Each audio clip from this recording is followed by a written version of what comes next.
नाही, लवकरच आदरणीय पवारसाहेब, जयंत पाटील साहेब, सुप्रियाताई आमच्याकडनं लिस्ट जाहीर करतील. महाविकास आघाडी म्हणून जी चर्चा नेत्यांमध्ये व्हायला पाहिजे तशा प्रकारची चर्चा ही सुरू आहे आणि मला असं वाटतं की पुढच्या 2 दिवसामध्ये सर्वच पक्ष एकत्रित तिथं नावं जाहीर करतील. पक्षात येणाऱ्यांचं इन्कमिंग मोठ्या प्रमाणात सध्या वाढल्याचं पाहायला मिळत आहे. काही असे चेहरे आहेत ज्यांना पवारसाहेबांना ग्रीन सिग्नल दिला नाही, रेड सिग्नल दिला. या संदर्भात काय सांगाल? जुन्नरपासून अगदी आंबेगावपासून सगळ्यात कुठल्या मतदारसंघातले लोक संपर्कात होते हे तर मला सांगता येणार नाही इथं, पण असे बरेच होते की जे संपर्कात होते आणि यायला इच्छुक होते, पण पवारसाहेबांनी बऱ्याच लोकांना रेड सिग्नल दिला आणि ठराविक लोकांनाच घेण्याची तयारी तिथं दाखवली. कारण का पवारसाहेबांचं मत आहे निष्ठावंतांना आपल्याला संधी द्यायची आहे.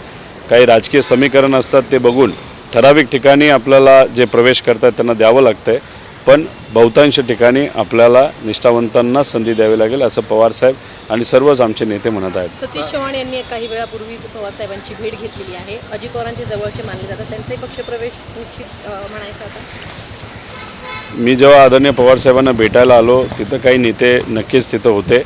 कशासाठी आले होते, काय चर्चा झाली हे साहेबांनाच खरं तर ती माहिती आहे, पण पुढच्या काही 2 दिवसामध्ये जेव्हा यादी जाहीर होईल तेव्हा जास्त स्पष्टता आपल्या सर्वांना बघायला मिळेल. बारामती विधानसभेचा सस्पेन्स अजूनही कायम आहे. त्या ठिकाणी प्रचंड प्रमाणात चर्चा होती योगेंद्र पवारांची, पण मात्र त्यांना इंटरव्ह्यू देखील दिला नाही. ऐन वेळेला योगेंद्र पवारांचे वडीलच रिंगणात उतरतील अशी पण एक चर्चा ऐकायला मिळते. लवकरच यादी जाहीर होईल. त्या जाहीरमध्ये आपल्याला जाहीर झाल्यानंतर आपल्याला बारामती असेल आणि इतरही मतदारसंघातून कोण चेहरे हे दिले जातील हे बघायला मिळेल. सध्या रुपाली चाकणकरांवर एक सध्या प्रचंड चर्चा आहे. टीकेची जोड पक्षातल्या लोकांना उठवल्याचं पाहायला मिळतात. रुपाली डोंगरे असतील, दीपक मानकरांच्या तर सोबत 850 लोकांना राजीनामा काल दिल्याचं पाहायला मिळालं.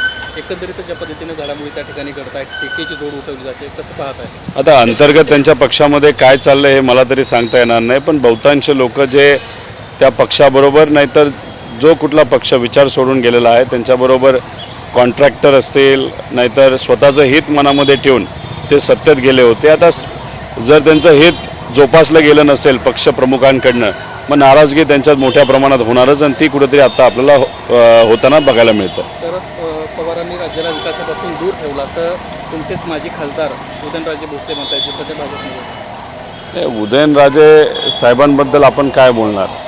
ज्या कुटुंबातून येतात त्या विचाराचा नक्कीच आम्हाला आदर आहे, पण ज्या विचाराबरोबर ते आहेत याचा नक्कीच आम्हाला आदर नाही. हाच भाजपचा विचार ज्यांनी छत्रपती शिवाजी महाराजांना अतिशय खालच्या लेवलला जाऊन तिथं अवमान तिथं केला, महात्मा फुलेंचा अवमान तिथं केला, पुण्यश्लोक अहिल्या होळकरांचा अवमान केला आणि तोच भाजपचा विचार ज्याच्याबरोबर आज उदयनराजे साहेब आहेत आणि मग ते त्या विचाराबरोबर असतील तर लोकांना जो संदेश जायचा तो तिथं गेलेला आहे. त्यामुळे त्यांच्या वक्तव्याला लोक खूप सिरियसली घेतात असं मला वाटत नाही. मनोज जरांगेंचा फॅक्टर खरंच महत्त्वाचा ठरेल का? कारण अजूनही त्यांना आपले उमेदवारही जाहीर केलेले नाही आहेत, किंबहुना पाडापाडीची पुन्हा एकदा ते भाषा करू लागले. शेवटी ते एक सामाजिक कार्यकर्ते आहेत, काय भूमिका घेतात हे आपल्याला बघावं लागेल. ती भूमिका त्यांची व त्यांच्या सहकाऱ्यांची असणार आहे. भूमिका घेतल्यानंतर ह्याच्यावर जास्त स्पष्टपणे आपल्याला बोलता येईल. महायुतीचा स्ट्राईक रेटच खूप चांगला असेल असं एकनाथ शिंदे म्हणतायत. ज्या पद्धतीनं लोकसभेचे निकाल, हरियाणाचे निकाल लागले त्यावरून एक कॉन्फिडन्स त्या ठिकाणी वाढलेला पाहायला मिळतोय आणि त्यामुळं महाविकास आघाडीनं हवेत जाऊ नये अशी एक टीका होती. महायुतीच्या स्ट्राईक रेटबद्दल ते बोलले नाहीत.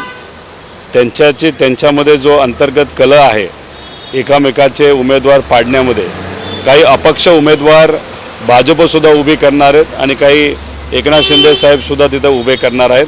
ते कदाचित त्या लोकांच्या स्ट्राईक रेटबद्दल बोलत असावेत.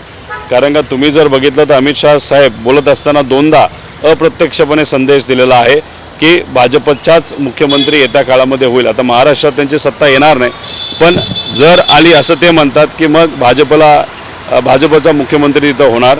त्याच्याचबरोबर 29ला सुद्धा आम्ही एक हाती सत्ता महाराष्ट्रामध्ये आणू असं भाजपचे नेते तिथं बोललेले आहेत अमित शाह साहेब. त्यामुळे एकनाथ शिंदे साहेबांनी याच्यातून कदाचित संदेश घेतला असावा.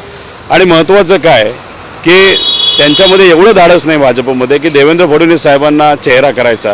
कारण का आज जे काही 110-120 उमेदवार त्यांचे निवडून येतील महायुतीचे अशी चर्चा आहे.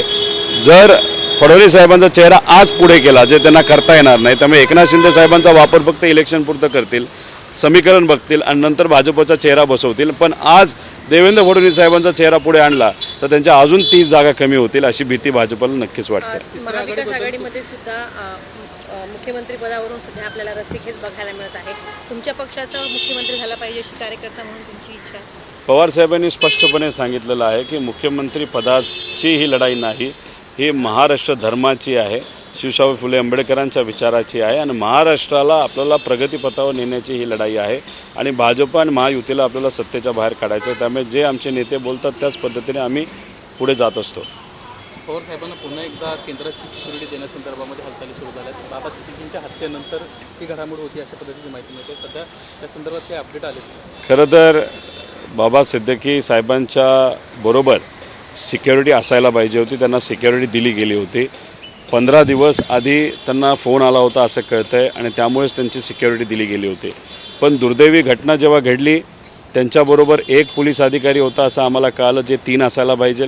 तो सुद्धा अधिकारी दुसरीकडे कुठेतरी होता हे कुठेतरी चर्चेत आहे.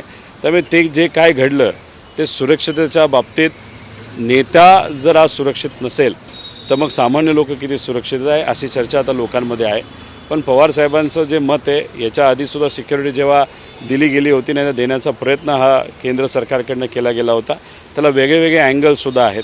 आता महाराष्ट्राचे पोलीस पवार साहेबांबरोबर असतातच, आता दिल्लीवाले लोक स्टेनगन घेऊन पवार साहेबांबरोबर का पाहिजे, ते सुद्धा इलेक्शनच्या तोंडावर का पाहिजे, माहिती काढण्यासाठी पाहिजे का, लक्ष ठेवण्यासाठी पाहिजे का, हे अजून तिथं कळत नाही. पण पवारसाहेब लोकातले नेता आहेत, शेवटी निर्णय हे पवारसाहेब तिथं घेतील, स्वीकारायचं का नाही स्वीकारायचं. तिसऱ्या आघाडीबद्दल काय आपली प्रतिक्रिया आहे? काय मत आहे? लोकांमध्ये आता चर्चा सुरू झाली आहे की मतं खाण्यासाठी ही तिसरी आघाडी उभी राहते आहे का. कारण का लोकांना काय महत्त्वाचं आहे की उमेदवार निवडून आणण्यासाठी कुठला पक्ष प्रयत्न करतो आहे आणि अशी काही आघाडी नाही तर पक्ष जो फक्त मतं खाण्यासाठी जर उमेदवार निवडून उभे करत असतील तर लोक त्यांना पाठिंबा देणार नाही, हे आपल्या सगळ्यांना स्पष्ट आहे. महादेव जानकर सुद्धा महायुतीमधून बाहेर पडणार आहे, त्यांनी घोषणा तशी केलेली आहे. कसं पाहता, लोकसभेत सोबत होते आणि आता विधानसभेच्या तोंडावर त्यांनी ही घोषणा केलेली आहे. मग जानकर साहेब खरंच त्यांचा पक्ष त्यांना जपायचा असेल तर अख्ख्या महाराष्ट्रामध्ये ते उमेदवार त्यांचे उभे करतील असं आपल्याला बघावं लागेल. पण फक्त आत्ता इलेक्शनच्या तोंडावर आम्ही बाहेर निघतो आहे, मग आम्हाला हे द्या, ते निगोशिएशनचा हा विषय असेल तर मग लोक अजून नाराज होतील. त्यामुळे त्या बाबतीत निर्णय घेत असताना योग्य निर्णय असा घ्यावा असं नागरिक म्हणून मला वाटतं की जर खरंच बाहेर जाणार असाल तर पूर्णपणे जावं. पण आता काय चाललं की इलेक्शनच्या तोंडावर बरेच लोक म्हणतात आम्ही जातो येतो जातो, म्हणजे हा फक्त कुठेतरी वाटाघाटी नाही तर नेगोशिएशनचा भाग झालेला आहे. त्या बाबतीत सगळ्याच पक्षांनी दक्षता घेतली पाहिजे. कारण लोक इतकी हुशार झालीत की सुपारी घेऊन लढणारे कोण नेते आहेत, सुपारी घेऊन लढणारे कुठले पक्ष आहेत, सुपारी घेऊन कुठले उमेदवार तिथं उभे राहणार आहेत मतं खाण्यासाठी, हे लोकांना आता कळलेलं आहे. त्यामुळे थर्ड फ्रंट असो नाही तर अपक्ष उमेदवार असो, या बाबतीत आता लोकांना कळलेलं आहे की भाजपला प्रत्यक्षपणे मदत करण्यासाठी अनेक लोकांनी कदाचित सुपारी घेऊन तिथे पुढाकार घेतील असं चर्चा लोकांमध्ये आहे. शेवटचा प्रश्न, किशोर जोरगेवार आपल्याकडे कधी प्रवेश करतात? नाही, त्या बाबतीतली चर्चा झाली नाही झाली हे मला तरी माहीत नाही. ज्या लोकांना त्या बाबतीतली माहिती असेल तेच या बाबतीत काही गोष्टी जाहीर करू शकतील.